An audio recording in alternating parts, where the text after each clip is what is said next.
Oke, sudah. Silakan Pak Febri moderator, nanti saya yang presentasi, nanti gantian kita Pak Feb.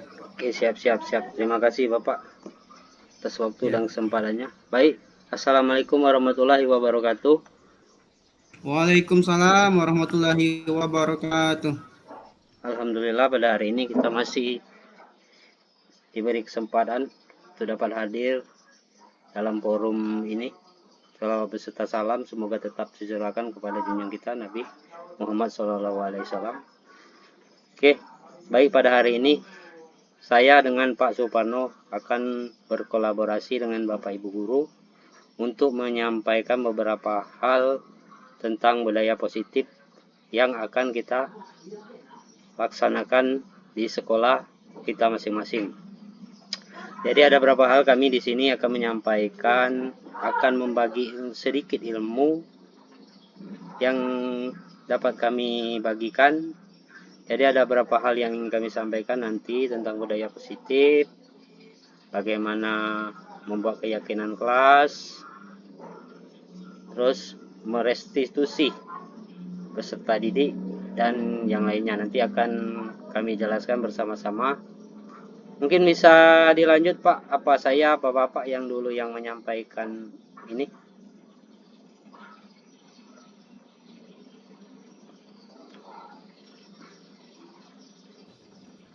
Boleh Pak Febri dulu? Oke, Boleh, nanti silakan terserah di Pak. di screenshot apa di ini.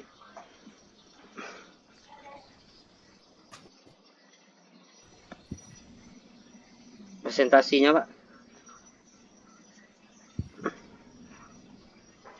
Presentasi materi saya dulu ya berarti ya Pak? Ya, sama ya, sama. Saya jadi, Bapak jadi. Oke, saya share dulu ya punya saya ya. Ya.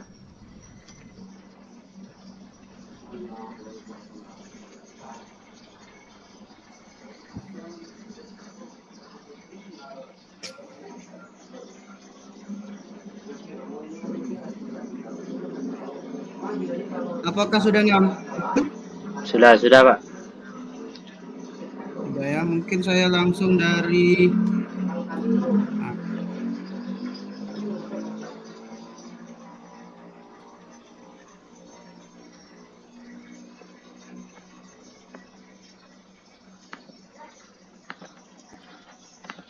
baik. Assalamualaikum warahmatullahi wabarakatuh. Waalaikumsalam warahmatullahi wabarakatuh. Terima kasih kepada Pak Febri yang telah memberikan kesempatan kepada saya. Terima kasih juga kepada Bapak Kepala Sekolah di Musi. Saya lihat ada Pak Ebit. Terima kasih juga kepada Bapak Ibu hadir dari ada Ibu Malaya, ada Ibu Rizka, ada Ibu Pati, ini ada dari dua Ulumusi juga ada Pak Boy. Terima kasih juga kepada Ibu Pisli dan rekan-rekan yang sempat hadir. Jadi izinkan saya menyampaikan aksi nyata berkaitan dengan diseminasi budaya positif.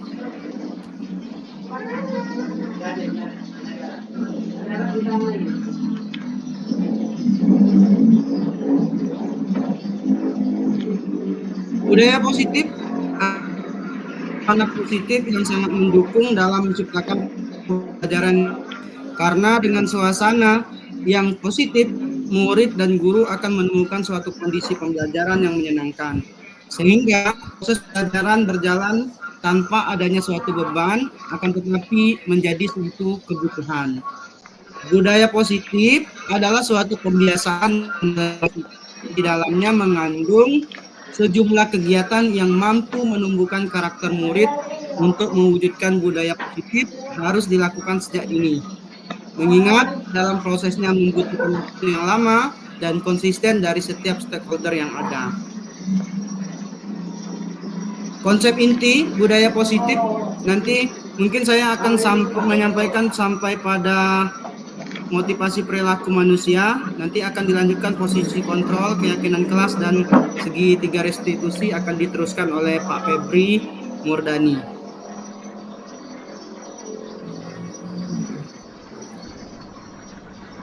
Bapak Ibu, sudah tampil pertanyaan pemantiknya.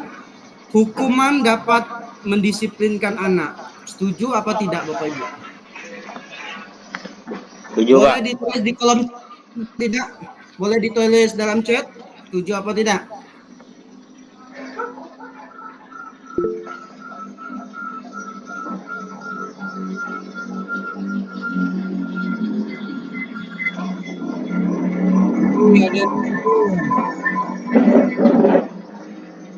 Ibu Gerza setuju, Ibu Helma setuju.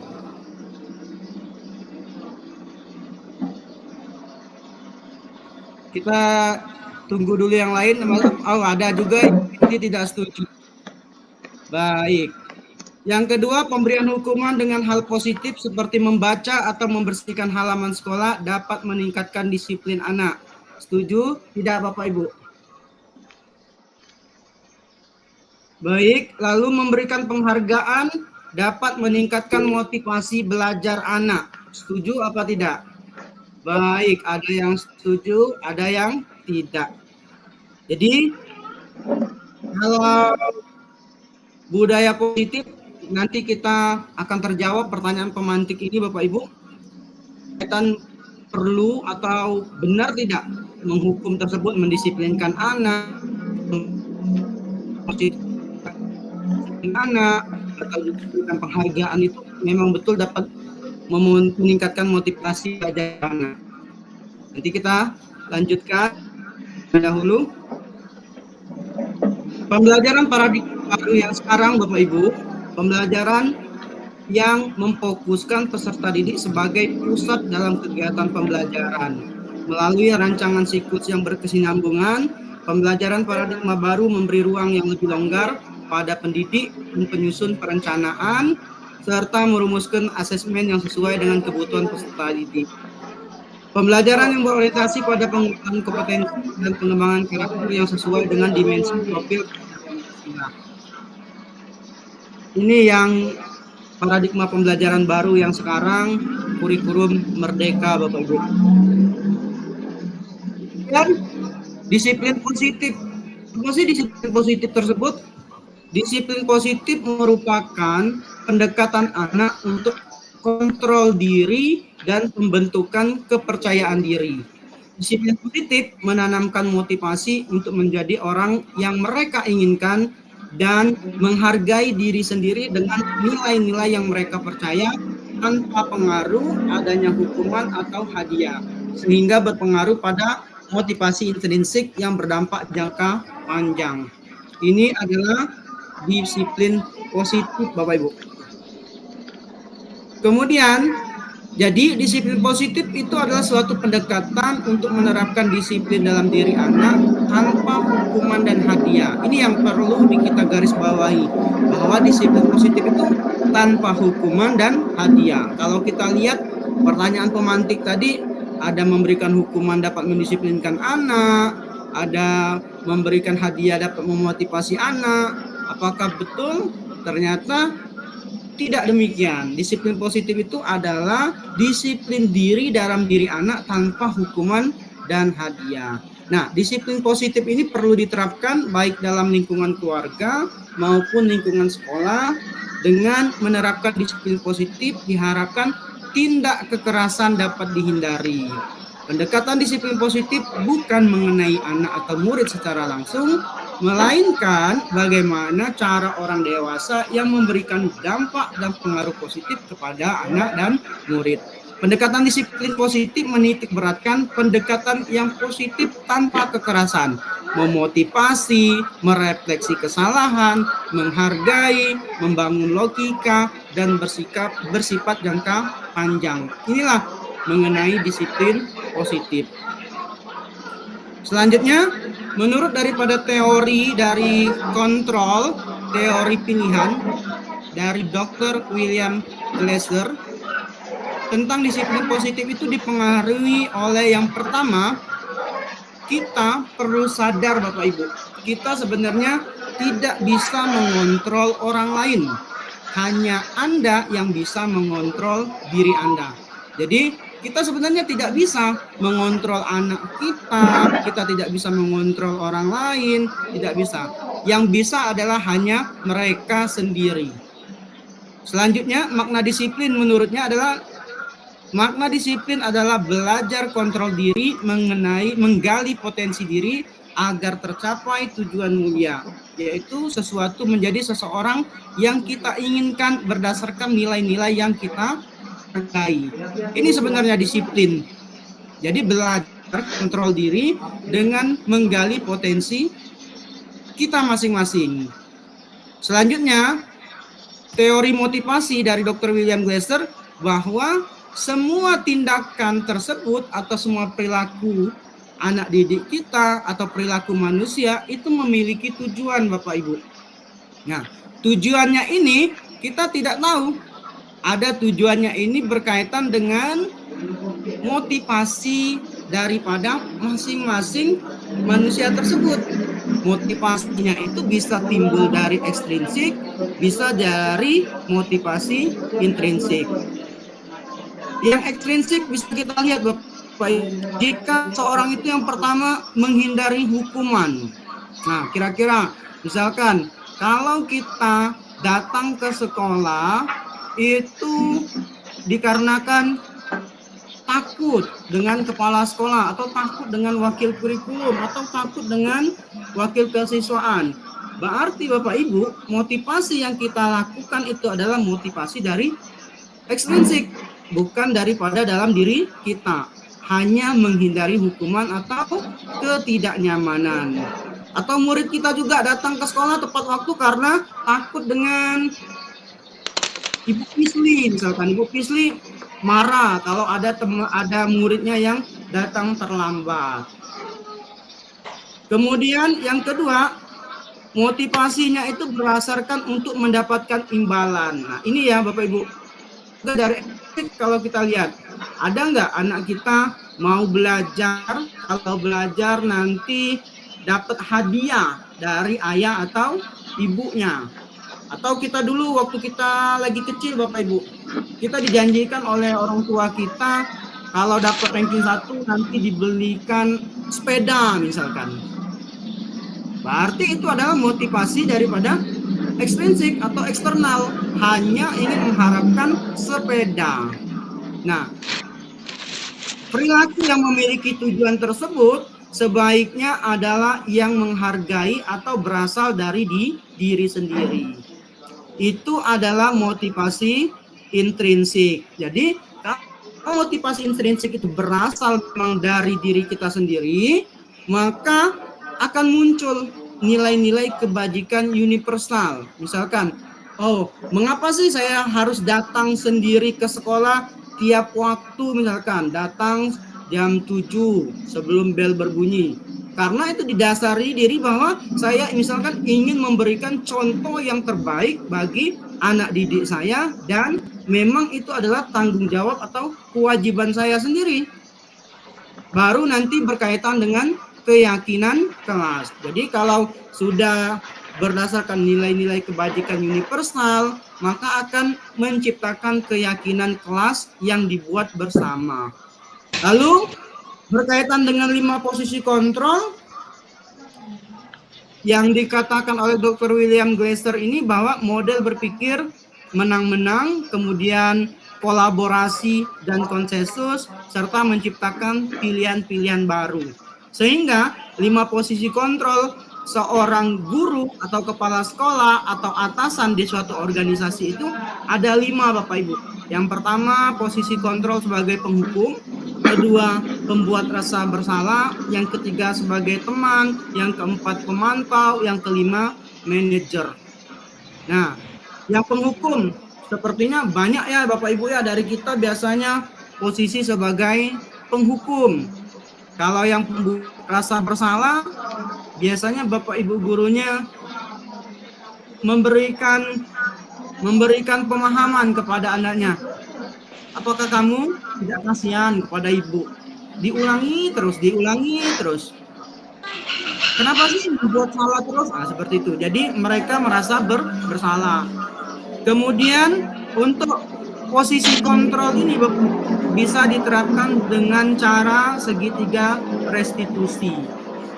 Segitiga restitusi ini tahapannya adalah menstabilkan identitas, validasi tindakan yang salah, menanyakan keyakinan. Jadi kalau tadi itu kita tidak bisa mengontrol murid kita, terus murid kita melakukan sesuatu itu ada tujuan, ada motifnya, maka kita lakukan segitiga restitusi. Misalkan Bapak Ibu, ada anak murid kita yang mematahkan meja atau mematahkan pensil temannya misalkan, atau katakanlah mengambil makanan temannya. Itu suatu kegiatan yang salah sehingga temannya marah atau nangis dan terjadilah perkelahian. Bisa kita lakukan dengan melakukan segitiga restitusi, menstabilkan identitas. Nanti ini dijelaskan oleh Pak Febri lebih lanjut. Kemudian selanjutnya berkaitan dengan 5 kebutuhan dasar yang realitasnya kebutuhan kita berbeda-beda. Kita berusaha memahami pandangan orang lain tentang dunia. Setiap orang memiliki gambaran yang berbeda-beda. Jadi seseorang itu bertindak, berpandang, cara pandangnya itu berdasarkan dengan sudut pandang masing-masing. Kita bisa memahami pandangan mereka, tetapi mereka punya pandangan sendiri. Maka yang pertama ada 5. Yang pertama bertahan hidup, penguasaan, cinta dan kasih sayang, kesenangan, atau juga kebebasan. Inilah berkaitan dengan disiplin positif. Jadi ada kita tidak bisa mengontrol diri dan orang lain. Setiap perilaku memiliki tujuan, kemudian tujuannya tadi untuk memenuhi kebutuhan dasarnya, maka baru kita bisa melakukan yang namanya posisi kontrol terhadap diri maupun anak murid kita. Saya lanjutkan terlebih dahulu. Kebutuhan dasar manusia tadi sudah dijelaskan. Kemudian siswa yang melakukan pelanggaran pasti memiliki alasan. Alasan tersebut biasanya disebut dengan pemenuhan kebutuhan dasar manusia. Ketika guru sudah mampu memahami kebutuhan dasar setiap siswa, langkah yang dilakukan adalah dengan menerapkan disiplin positif. Jadi Bapak Ibu, kita penting sekali. Mengapa sih anak kita misalkan kalau belajar dia itu tidak memperhatikan kita, atau lebih suka tidur, lebih suka baring, atau lebih suka bernyanyi-nyanyi dan seterusnya. Berkaitan dengan dasar kebutuhan yang ada ini Bapak Ibu, yang berusaha dia penuhi. Kita sebagai guru harus memahami juga kebutuhan apa yang harus dipenuhi oleh murid kita. Pak Febri itu sudah direkam belum? Sudah ya?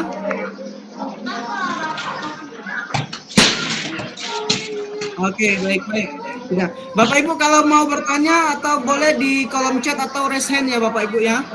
Kita sambil sharing santai saja nih Bapak Ibu. Jadi apakah makna disiplin? Coba Bapak Ibu, apa yang terpikir daripada Bapak Ibu mengenai kata disiplin? Boleh ditulis di kolom chat.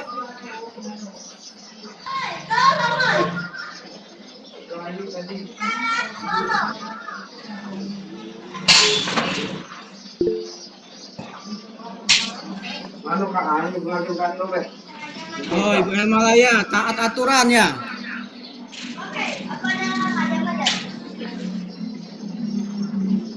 Ada lagi? Apa yang terpikirkan oleh Bapak Ibu mengenai kata disiplin?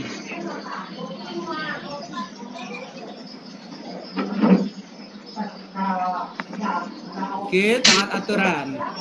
Ada lagi pendapatnya? Ibu Pisli mungkin?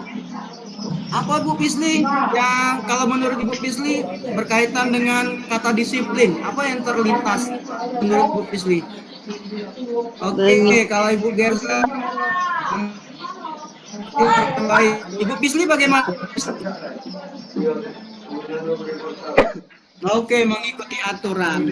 Ya, seperti itulah ya Bapak Ibu ya. Terima kasih Bapak Ibu yang telah merespon baik melalui kolom chat maupun ya, terima kasih ya. Jadi sebenarnya Bapak Ibu, disiplin itu sendiri kalau dari bahasa Latinnya itu adalah belajar artinya. Disiplin diri membuat orang menggali potensinya menuju sebuah tujuan apa yang dia hargai. Itu sebenarnya disiplin tuh, belajar menggali potensi untuk mencapai suatu tujuan apa yang dia hargai. Namun dalam budaya kita sepakat tadi ada yang aturan, taat aturan dan seterusnya. Makna kata disiplin tersebut telah mengalami perubahan menjadi sesuatu yang dilakukan seseorang pada orang lain untuk mendapatkan kepatuhan. Nah, ini ya. Kecenderungan umum adalah menghubungkan kata disiplin dengan ketidaknyamanan, bukan dengan apa yang kita hargai atau pencapaian suatu tujuan yang mulia. Ini ya Bapak Ibu ya, ini makna kata disiplin sebenarnya adalah belajar untuk menggali potensi untuk mencapai sesuatu yang dihargai. Kemudian tujuan disiplin positif adalah penerapan disiplin positif terbentuk murid-murid yang berkarakter seperti santun, jujur, peduli, bertanggung jawab, dan merupakan sesuai dengan standar kompetensi lulusan yang diharapkan. Ini tujuan daripada disiplin positif. Selanjutnya berkaitan dengan nilai-nilai kebajikan universal. Nilai-nilai kebajikan adalah sifat-sifat positif manusia yang merupakan tujuan mulia yang ingin dicapai setiap individu. Nilai-nilai tersebut bersifat universal dan lintas bahasa, suku, bangsa, agama, maupun latar belakang. Setiap perilaku atau perbuatan memiliki suatu tujuan. Dengan mengaitkan nilai-nilai kebajikan yang diyakini seseorang, maka motivasi intrinsiknya akan terbangun, sehingga menggerakkan motivasi dalam untuk mencapai tujuan yang diinginkan. Nilai-nilai kebajikan yang ingin dicapai oleh setiap anak Indonesia kita kenal dengan profil pelajar Pancasila. Ya, kalau sekarang 3 tahun ya, 3 tahun sekarang kita mungkin sering sekali mengenal yang namanya profil pelajar Pancasila. Apalagi kalau sekarang kurikulum merdeka itu sudah diterapkan secara nasional ya. Jadi tahun ini sudah diterapkan secara nasional. Kalau di SD itu kelas 1 dan 4, kalau di SMP itu sudah kelas 7, kalau di SMA itu sudah di kelas 10. Tapi kalau sekolah penggerak otomatis sudah menerapkan kurikulum merdeka ya.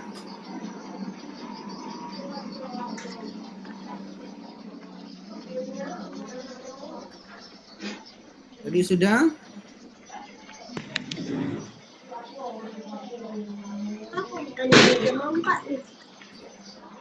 Aku yang balik jam 4.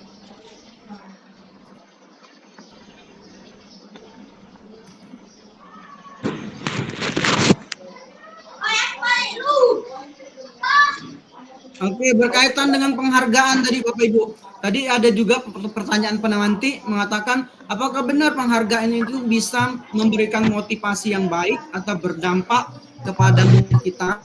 Ternyata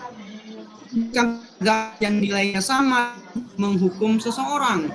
Kok bisa? Bagaimana sih penghargaan itu bisa menghukum seseorang? Yang pertama, pengaruh jangka pendek dan jangka panjang atau kecanduan penghargaan. Katakanlah kalau orang yang mendapatkan hadiah dari ibunya kalau sukses di suatu tempat, maka ketika dia tidak mendapatkan hadiah pada saat dia sukses juga pada kesempatan yang sama, maka dia akan merasa kecewa. Inilah yang dimaksud dengan kecanduan penghargaan. Kemudian yang kedua, penghargaan tidak efektif. Mengapa? Mengharap kepada penghargaan. Jadi ada hasil penelitian bahwa ada suatu komunitas penulis berhasil menulis karya tulis dengan berkelompok secara bersama-sama akan mendapatkan suatu apresiasi berupa penghargaan. Ternyata setelah dilakukan kurang lebih 1 tahun, penulisan tersebut tidak efektif, tidak berhasil. Akhirnya apa? Mengharapkan penghargaan tersebut. Kemudian penghargaan merusak hubungan. Nah, Bapak Ibu ini ya, mengapa sekarang mungkin di sekolah-sekolah tidak lagi ranking 1 dan ranking 2, ranking 3 dan seterusnya. Ini akan menimbulkan yang ranking 2 dan lain sebagainya, menimbulkan kecemburuan. Yang keempat, penghargaan menghukum. Nah, ini tadi ya, adanya sistem ranking sehingga munculkan rasa kecewa. Pernah nggak Bapak Ibu waktu sekolah misalkan ya, saya sendiri nih Bapak Ibu misalkan waktu SMP misalkan, SMP dulu nggak pernah ranking 1 misalkan. Kalau di SD sering ranking 1 pernah ya. Tapi pas di SMP 3 tahun tidak pernah ranking 1. Hanya ranking 2 umum, ranking 2 umum, juara umum. Ketika di SMA itu apa ya, rasanya ingin balas dendam. Masa sih nggak bisa ranking 1? Ternyata di kelas 10 SMA itu bisa ranking 1. Tapi kelas 2 dan kelas 3 tidak bisa karena berkaitan seperti itu. Akhirnya kita merasa kejenuhan dan menghukum diri sendiri karena capaian-capaian yang tidak berhasil tadi ya. Apapun bentuk penghargaannya itu baik motivasi dalam diri atau intrinsik, seharusnya motivasi untuk selalu belajar ketika berhasil. Ini yang perlu dilakukan.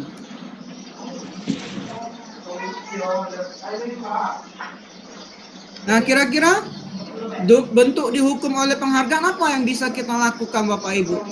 Penghargaan tadi juga menurunkan kualitas, mematikan kreativitas, mengurangi motivasi intrinsik, motivasi yang dari dalam diri benar-benar Bapak Ibu.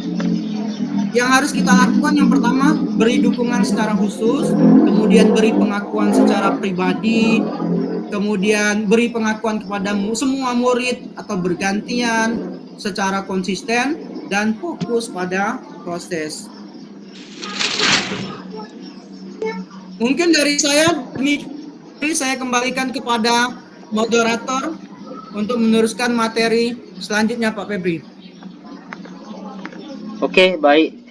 Terima kasih Bapak Suparno yang telah menyampaikan beberapa hal yang mungkin penting bagi kita atau menjadi pengalaman baru yang bisa kita serap ilmunya dari hal-hal yang telah disampaikan tadi.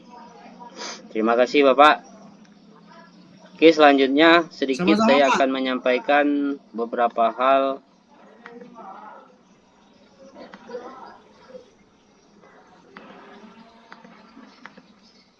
tentang budaya positif ini.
Pak Febri sudah siap share screen-nya? Bentar Pak ya.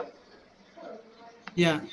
Izin Pak Febri, boleh saya menjawab pertanyaan dari Ibu Ria Hidayati nih dari SD Negeri Ulu 7 Musi bertanya bagaimana meningkatkan motivasi dalam diri Pak.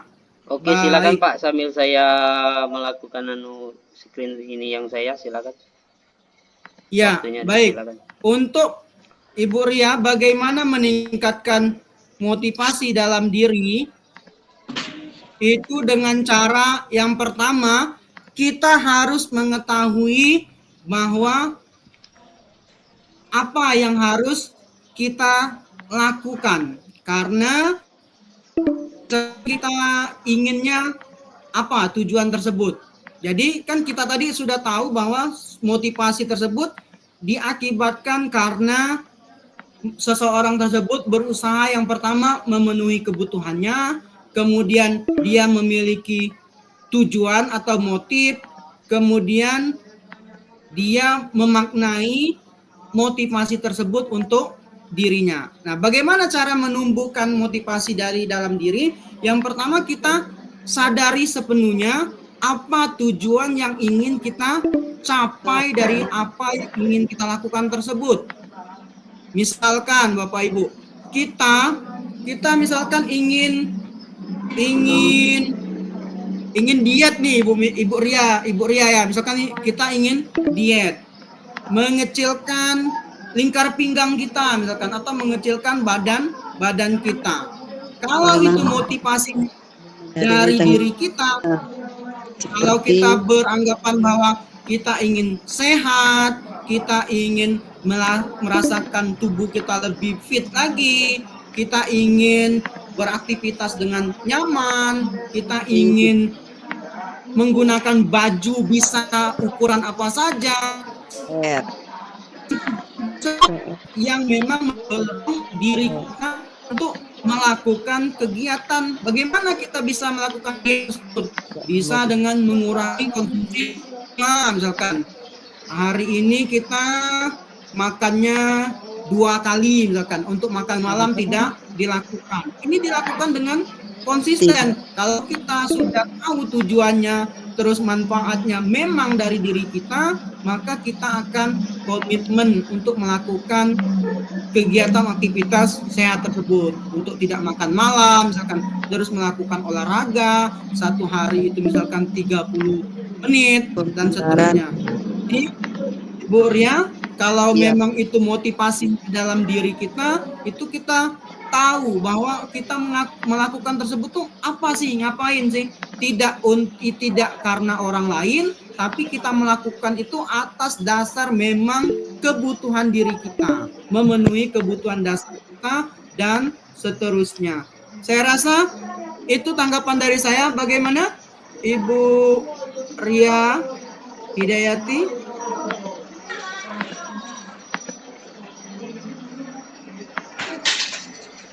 Oke, Pak Febri, boleh saya menjawab juga pertanyaan dari Ibu Pisli? Bagaimana solusi ketika anak belum menyadari tanggung jawabnya, seperti tidak membuat PR, sedangkan kita tidak diperkenankan memberi hukuman atau pembiaran terhadap anak tersebut? Oke, Boleh, silakan Febri, Pak. saya jawab Silakan Pak. Oke. Waktu dan tempatnya dipersilakan. Baik. Iya, Ibu Pisli, bagaimana solusi belum menyadari tanggung jawabnya?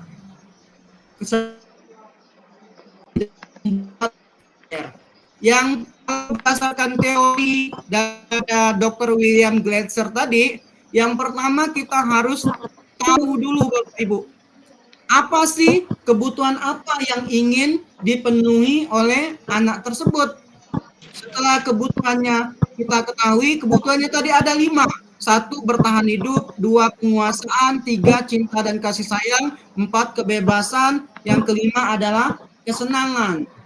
Misalkan PR. PR tersebut kira PR-nya menyulitkan tidak yang diberikan PR tersebut, atau misalkan jumlah soalnya banyak yang harus dikerjakan. Ini akan mempengaruhi, akan capek ngerjain PR terus. Jadi yang pertama Ibu Pisli, walaupun belum mempunyai tanggung jawab, PR-nya kasih dikit ya. Kalau biasa kita kasih 5 soal, kasih 1 atau 2 soal. Sehingga dia terus di rumah juga kita komunikasikan dengan orang tua. Izin Bapak Ibu, hari ini ada PR. Tolong dibantu anak-anak kita untuk mengerjakannya atau mendampingi anak dalam belajar. Kalau memang ada anak yang tidak keseringan membuat PR tersebut, kita perlu adakan kerjasama dengan orang tuanya. Kita boleh datang kunjungan, atau boleh Bapak Ibu kita datang kunjungan, atau orang tuanya dipanggil. Mengapa ternyata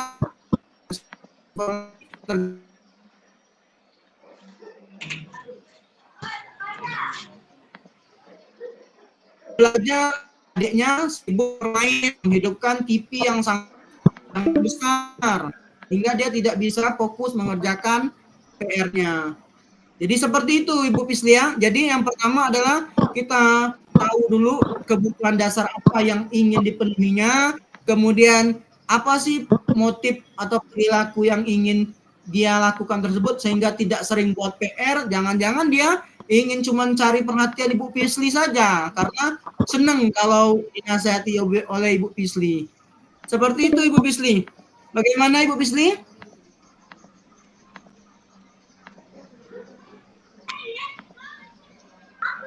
Sepertinya Ibu Pisli open mic.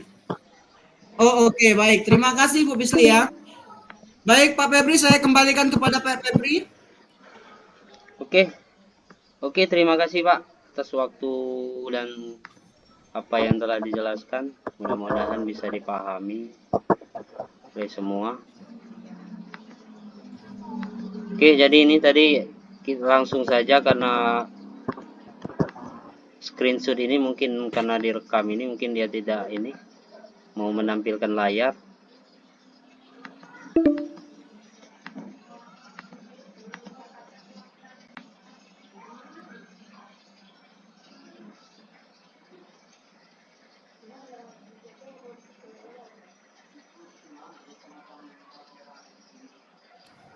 Pak Febri boleh share materinya, nanti saya bantu share screen. Ini besar Pak, ininya besar KB-nya. Oh gitu. Iya, ini langsung saja mungkin saya bisa dijelaskan di ini. Atau boleh ini screenkan yang Bapak tadi, yang masalah posisi kontrol, restitusi. Oh baik. Ya.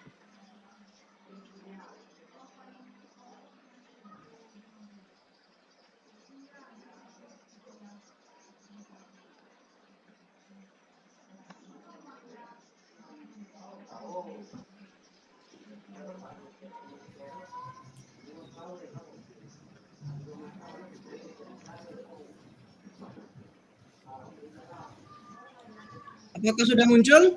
Sudah. Muncul yang bagian dari mana Pak? Yang posisi kontrol restitusi. Ah ini ya, ini.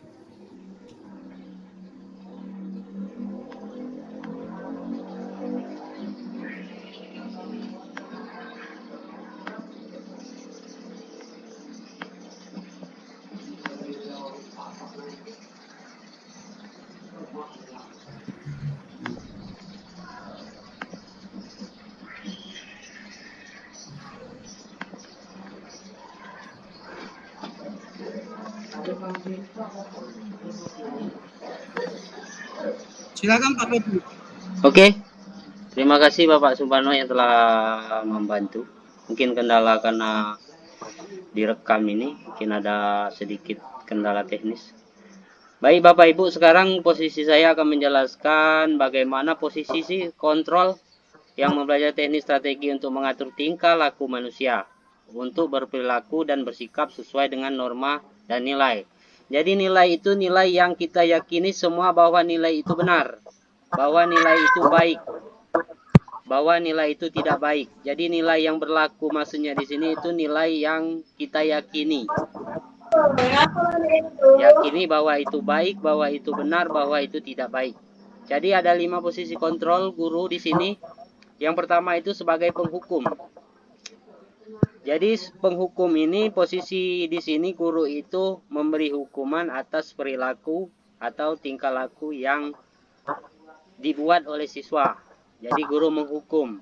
Ini pemberi hukuman ini biasanya rata-rata diberikan oleh guru kita sekarang. Jadi kalau kesalahan itu pasti ada hukuman, ada sebab pasti ada akibat.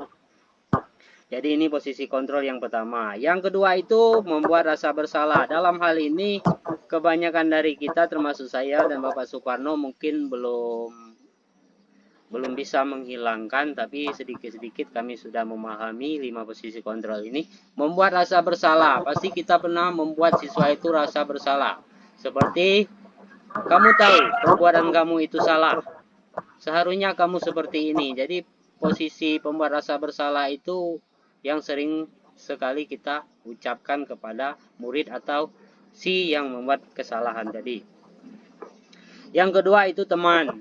Posisi sebagai teman. Jadi sebagai teman itu sebenarnya baik, tapi juga memiliki kelemahan-kelemahan yang sejatinya juga memiliki kekurangan. Jadi teman sebagai teman itu boleh, tapi guru harus memposisikan dirinya sebagai pemantau atau manajer. Jadi teman itu baik, tapi seyogyanya tidak terus-menerus dilakukan. Namun ketika seorang guru itu kecewa dengan muridnya, kecewa dengan gurunya, maka murid itu akan merasa kecewa dan tidak memposisikan guru tersebut sebagai idolanya. Itu posisi sebagai teman. Terus sebagai pemantau. Apa yang kamu lakukan ini sebagai pemantau? Jadi guru itu memantau, memonitor atau mengawasi. Jadi kita tidak punya waktu untuk mengawasi perilaku dan tingkah laku peserta didik kita. Jadi terkadang kita di kelas mungkin bisa mengawasi, tapi kadang-kadang juga kita tidak bisa mengawasi secara keseluruhan atau lagi satu ruang kelas. Terus yang terakhir itu manajer. Mempersilahkan murid untuk mempertanggungjawabkan perilaku dan mencari solusi. Nah, di sini posisi restitusi itu bisa dilaksanakan. Jadi di sini sebelum kita membuat keyakinan kelas tadi, kita tahu bahwa murid itu melakukan hal-hal yang salah. Sudah kita sepakati kalau hal tersebut salah. Jadi sebelum kita melakukan manajer itu, kita harus sepakat dulu. Kalau murid itu melakukan hal seperti itu salah. Maksudnya di sini hal-hal yang secara universal kita yakini baik, kita yakini benar, kita yakini itu merupakan hal-hal yang buruk. Jadi kita semua pasti tahu apa seluruh secara universal kita yakin bahwa hal itu baik, bahwa hal itu benar, dan bahwa hal itu tidak baik. Nah, maka setelah itu kita ya. Ibu Fisli itu ada Ibu Helmalaya minta tolong suaranya dimatiin mic-nya karena nggak kedengar mungkin berisik ya. Maaf Ibu Fisli ya. Terima kasih Ibu Elma telah mengingatkan. Oke Bu, terima kasih. Oke, saya lanjutkan. Jadi posisi manajer itu kita sudah meyakini keyakinan kelas kita antara guru dengan murid. Setelah itu ketika murid melakukan kesalahan, maka kita bisa membuat murid itu membenar kesalahannya tersebut dan bersama-sama mencari solusi apa saja. Jadi kita harus mencari solusi. Seorang pendidik berada pada posisi capai posisi manajer. Pada posisi ini murid dapat menjadi pribadi yang mandiri, merdeka, bertanggung jawab atas perilaku. Jadi murid itu bisa bertanggung jawab dengan perilakunya sendiri. Mungkin mandiri mencari, sedangkan guru itu memposisikan sebagai manajer apa yang harus dilakukan murid ketika dia sudah mengakui kesalahannya. Sikapnya yang pada akhirnya dapat menciptakan lingkungan yang positif, aman, dan nyaman. Jadi di sini setelah kita melakukan keyakinan, maka posisi kita sebagai guru itu menjadi sebagai manajer. Jika ada kesalahan pada murid, maka kita bersama-sama mencari solusi. Bukan kita yang memposisikan diri seperti di atas tadi sebagai penghukum, pembuat rasa bersalah, sebagai teman. Oke, silakan lanjut Pak. Slide yang selanjutnya.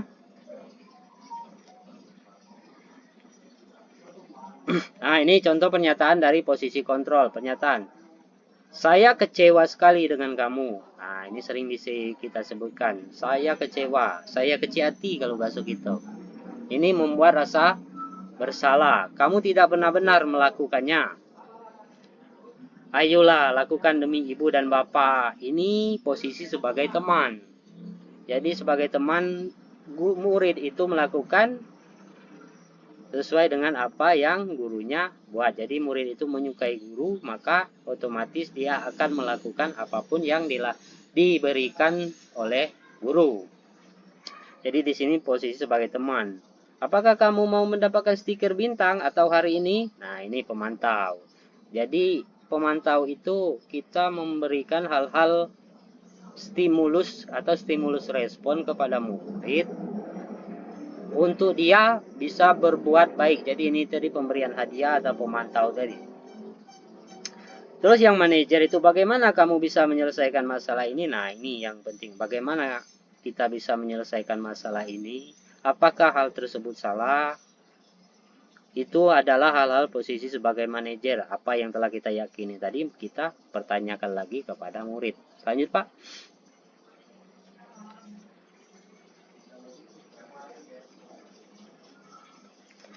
Oke, sekarang kita masuk ke restitusi.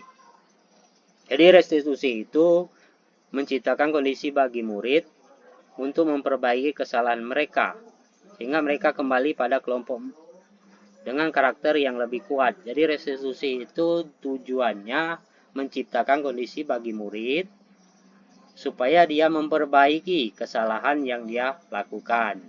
Yang mengajarkan murid untuk mencari solusi untuk masalah mereka dan membantu murid berpikir tentang orang seperti apa yang mereka inginkan, tujuan mulia, dan bagaimana mereka harus memperlakukan orang lain. Jadi balik lagi ini keyakinan universal yang kita yakini tadi bahwa hal itu benar, bahwa hal itu tidak baik, dan sebagainya. Lanjut, Pak.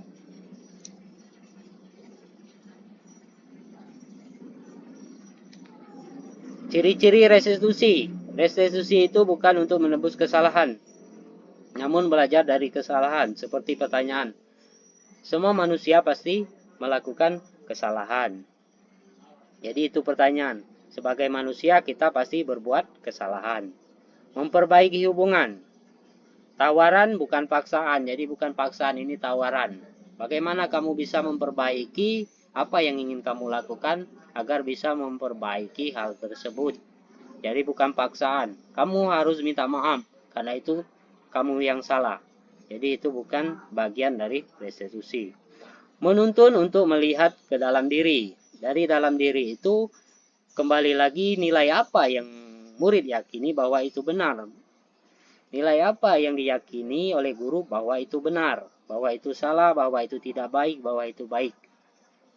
Jadi kita sudah sepakat antara murid dan guru bahwa hal-hal itu hal yang baik atau tidak baik. Terus fokus pada karakter, bukan pada tindakan. Fokus pada solusi, jadi solusi. Bagaimana hal ini bisa diperbaiki, apa yang harus kita lakukan, bagaimana kamu memperbaiki hal tersebut, bagaimana kamu memperbaiki hubungan tersebut. Jadi restitusi itu mengalihkan murid yang berbuat salah pada kelompoknya. Jadi sebagai manusia, kita bukan hanya murid, kita sebagai guru saja. Mungkin kalau solusinya pakai restitusi ini, saya yakin tidak mungkin ada yang saling salah menyalahkan. Tapi karena kita belum mengenal apa itu restitusi, restitusi itu hal-hal yang kita lakukan tanpa menyalahkan orang lain, namun dia merasa bahwa hal itu salah. Lanjut, Pak.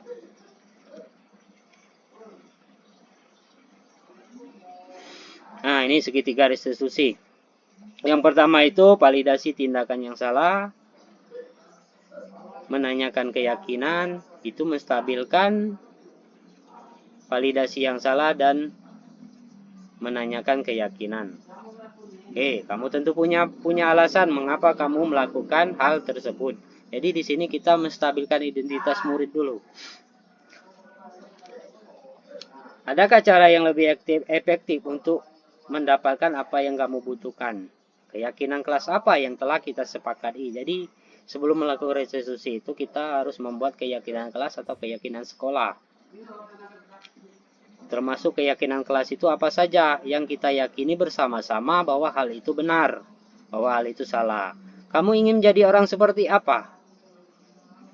Setiap orang pasti pernah melakukan kesalahan. Jadi di sini menstabilkan identitas itu, kamu bukan satu-satunya yang pernah melakukan hal tersebut. Jadi kita stabilkan dulu identitasnya. Jangan kita langsung memposisikan murid itu merupakan sebagai sesuatu korban. Setelah stabil identitasnya, setelah emosinya menurun, setelah emosinya tidak lagi, ini baru kita validasi tindakan yang salah. Jadi apa saja pertanyaan tentang validasi tindakan yang salah itu?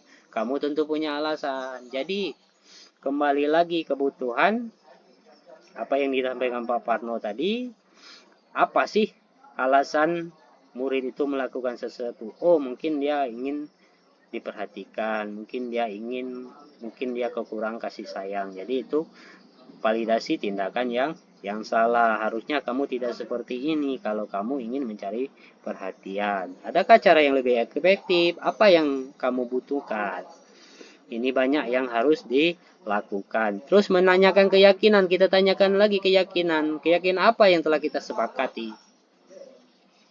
Dan pada akhirnya kamu ingin menjadi orang seperti apa? Seperti apa yang kamu ingin menjadi seorang seperti apa? Apa keyakinan kita yang telah kita sepakati? Bagaimana keyakinan kelas kita? Bagaimana keyakinan sekolah kita? Jadi itulah segitiga restitusi. Yang pertama itu menstabilkan identitas, yang selanjutnya itu validasi tindakan yang salah, dan yang terakhir itu menanyakan keyakinan.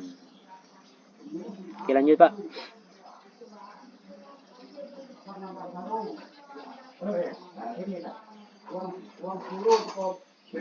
Oke, ini tadi sudah dijelaskan sedikit. Kita lanjut. Berbuat salah itu hal yang manusiawi. Ini salah satu perkataan atau tindakan yang harus dilakukan oleh guru untuk menstabilkan identitas. Berbuat salah itu hal yang manusiawi. Tidak ada manusia yang sempurna. Bapak juga pernah melakukan hal tersebut.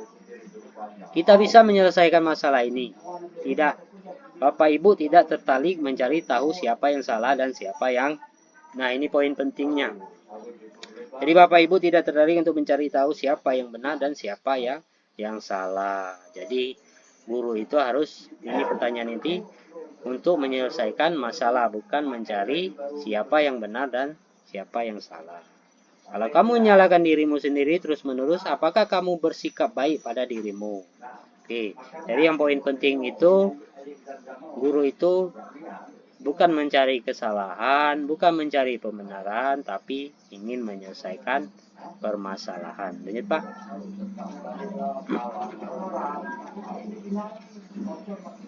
Sekarang validasi. Jadi ini sedikit sampai yang disampaikan mungkin oleh guru, apa saja yang ingin divalidasi, kebutuhan. Kamu bisa saja melakukan hal yang lebih buruk, tapi kamu tidak melakukannya. Apa yang penting bagi kamu? Maukah kamu belajar cara lain untuk mendapatkan apa yang kamu butuhkan? Jadi ini terkait 5 kebutuhan dasar manusia tadi. Rasa sayang, ingin penguasaan diri, kasih sayang, ingin diterima. Jadi 5 kebutuhan dasar itu merupakan salah satu faktor siswa itu melakukan sesuatu. Jadi pasti ada alasan di antara 5 kebutuhan dasar tersebut. Lanjut Pak.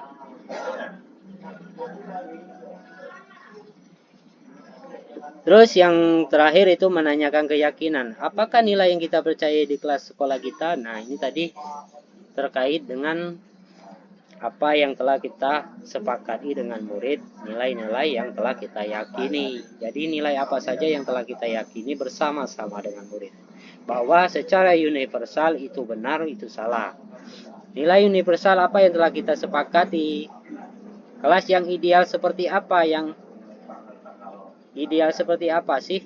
Kamu ingin menjadi anak seperti apa? Apa yang kamu rasakan ketika kamu melakukan itu? Kamu menjadi orang yang seperti apa? Jadi ini beberapa hal untuk menanyakan keyakinan. Jadi keyakinan itu ada dalam diri. harus diungkapkan dengan beberapa pertanyaan agar hal-hal tersebut bisa kita dapatkan. Kenapa mereka bisa melakukan hal tersebut, apa nilai-nilai kebajikan yang mereka yakini secara universal, kelas seperti apa yang ideal bagi guru dan murid. Kamu ingin menjadi orang seperti apa? Lanjut, Pak.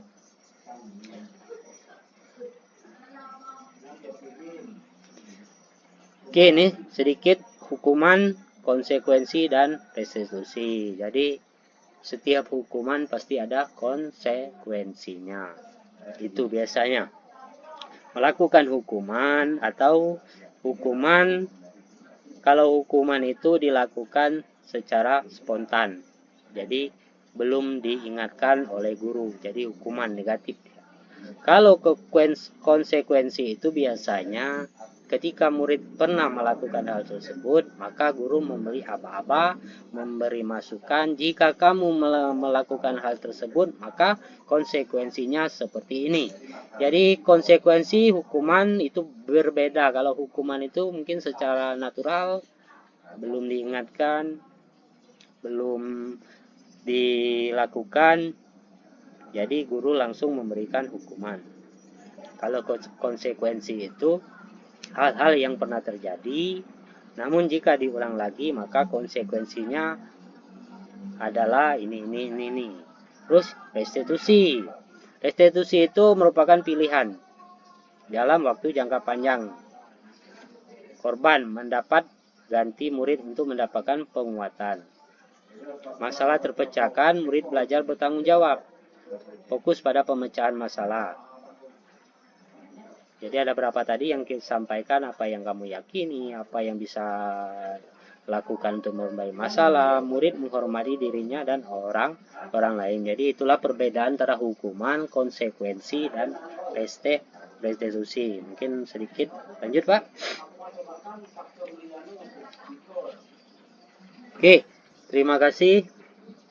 Mungkin itu Bapak Ibu yang dapat saya sampaikan mengenai beberapa hal tadi tentang segitiga, restitusi, dan hal-hal yang lain bersama Bapak Suparno tadi, yang lebih awal menjelaskan apa saja budaya positif, bagaimana melaksanakan budaya positif.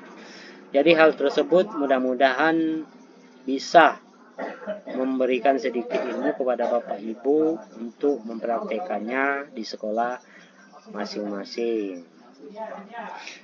Oke, untuk selanjutnya di sini bagi Bapak Ibu yang belum jelas atau belum memahami tentang apa yang kami sampaikan dengan Bapak Suparno tadi, mungkin boleh ditanyakan lagi. Insya Allah kami bisa menjawab hal-hal yang membuat Bapak Ibu bingung. Nah ini Ibu Hermalaya, adakah contoh segitiga restitusi? Jadi oke Pak, saya lanjutkan Pak ya, Pak Suparno, untuk boleh. Pertanyaan dari Ibu Hermalaya tadi. Jadi apakah contoh segitiga restitusi itu? Misal ada dua murid yang berkelahi, kan biasanya murid itu tidak mau mengaku siapa yang salah dan siapa yang benar. Maka kita panggil satu-satu, kita stabilkan dulu identitasnya, karena murid itu biasanya kalau berkelahi emosinya masih emosi sama dengan kita orang tua, seperti kita guru kan seperti itu. Ketika kita menanyakan apa saja, menstabilkan identitasnya, mungkin dengan bukan mencari kesalahan, hal-hal tersebut merupakan hal wajar. Sebagai manusia kita maklum melakukan hal-hal tersebut. Jadi kita stabilkan dulu identitasnya. Setelah menstabilkan identitas, menanyakan hal-hal tersebut, jadi apa saja yang ingin kita lakukan?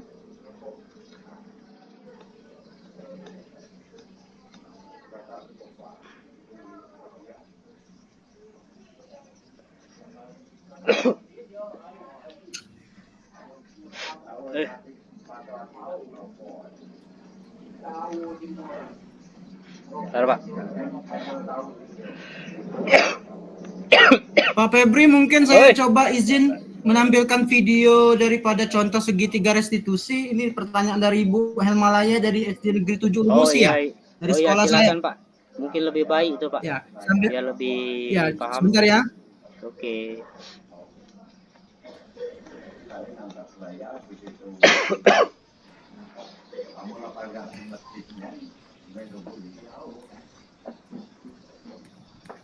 Saya sudah siapkan di bagian aksi nyata di awal.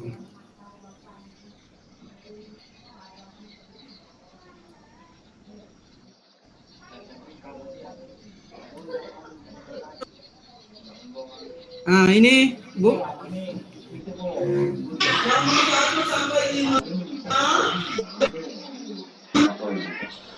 Semuanya ya.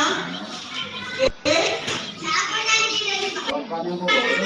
Ya, alhamdulillah boleh diskusikan sama temennya. Mila tahu kenapa Pak Arno kamu di sana? Kenapa? Masih berapa kamu? Kenapa? Ya, ini dulu kan bulan 9 itu kamu yang kali Main HP sampai jam berapa? terus ini kok siapa terus awal-awalan itu. Sampai larut malam. Apa yang dimainin HP-nya? Apa aja yang dimainin sampai larut malam? Main Facebook, ML. Terus Sakura juga. Jadi sampai larut malam. Jadi pas pagi tidur, masih tidur. Baik. Kela.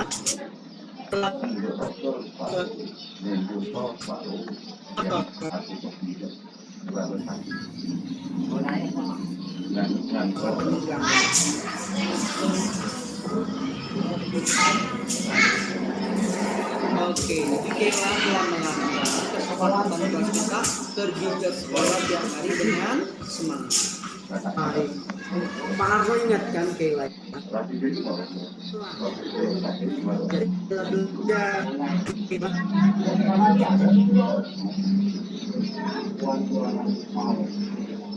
Bagi waktunya, kapan belajar, kapan bermain, kapan tidur, agar sekolah.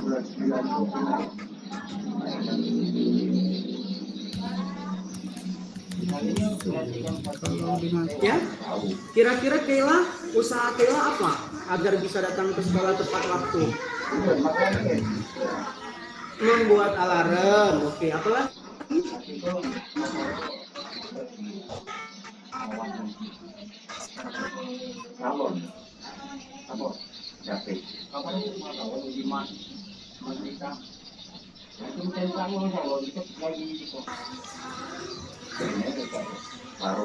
Minta bantuan orang tua ibu membangunkan Kela.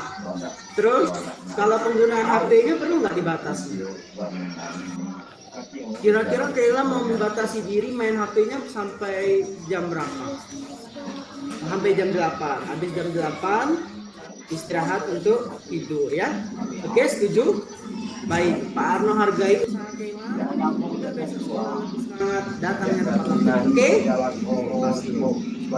Terima kasih Kela. Kantor agama rumah sakit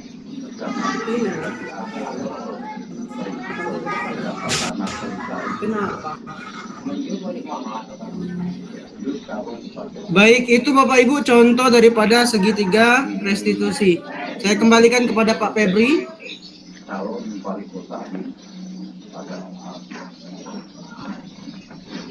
Oke, baik, itu salah satu contoh segitiga restitusi video yang Bapak Suparno sampaikan. Jadi segitiga restitusi itu kembali menstabilkan identitas, validasi tindakan, dan menanyakan keyakinan. Jadi salah satunya seperti ini, bisa berbentuk hal-hal yang kesalahan secara biasa atau yang luar biasa seperti sampai berkelahi. Oke, Bapak Ibu, mungkin di sini mungkin Bapak Ibu mungkin banyak kegiatan lain karena ini sudah jam 17.14. Kalau ada pertanyaan nanti silakan dijapri saja versi WA antara saya atau dengan Bapak Suparno. Mungkin ada beberapa hal yang belum jelas karena ini mau terutama ibu-ibu ini mungkin mau masak, mau mandikan anak dan sebagainya. Oke, terima kasih banyak sudah mau meluangkan waktu pada hari ini. Sebab kami, saya terutama dan Pak Suparno berterima kasih sebanyak-banyaknya. Oke, kita akhiri sesi hari ini dengan mengucapkan lafaz hamdalah. Alhamdulillahirabbil alamin. Oke, Pak Suparno ada yang ingin disampaikan? Baik, Bapak Ibu, terima kasih khususnya kepada kepala sekolah saya, Pak Muhibbi, kepada Bapak Ibu guru SD Negeri 7 yang sempat hadir, kemudian pada SD Negeri 9 Ulu Musi, SD Negeri 2 Ulu Musi juga ada, SD Negeri 3 Ulu Musi ada juga tuh Pak Boy ya. Kemudian terima kasih banyak, mohon maaf bila ada kekurangan dari kami. Saya akhiri, wassalamualaikum warahmatullahi wabarakatuh. Waalaikumsalam warahmatullahi wabarakatuh. Oke, silakan Bapak Ibu yang ingin log out keluar, kami persilakan.